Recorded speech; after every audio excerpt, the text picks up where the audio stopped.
Bonjour à tous, nous voilà aujourd'hui au jour 7, le jour de couleur violette, avec le héros, la héroïne, la sage, le sage, la guide, le guide.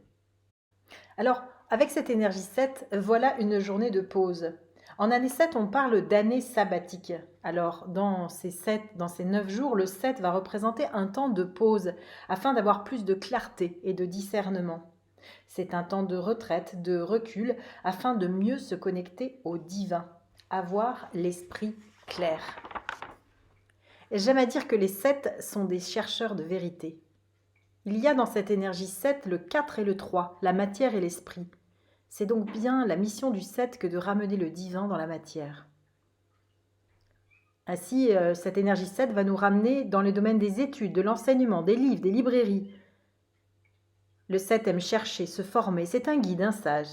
On trouve de grands mystiques et le lien à la religion dans cette énergie.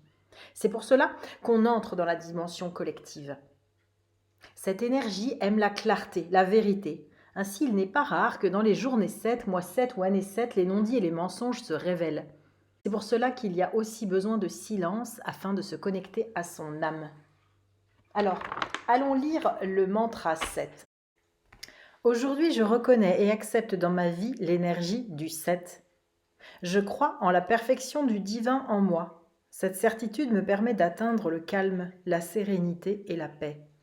J'analyse chaque événement de ma vie afin d'acquérir le discernement. J'accepte d'être à une étape où je ne prends aucune décision majeure. Je perçois de plus en plus par l'intuition le monde qui m'entoure. Je prends du temps pour me perfectionner sur le plan mental.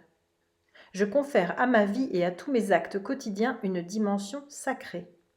Je rayonne la sagesse du 7. Alors, que faire dans ces journées 7 ?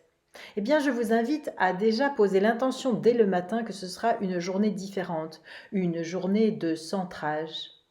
Comme je vous l'ai dit, les années 7 sont des années sabbatiques, alors ce jour 7 peut être pris comme un temps de retraite, un temps avec plus de méditation, de prière, de lecture, d'écriture.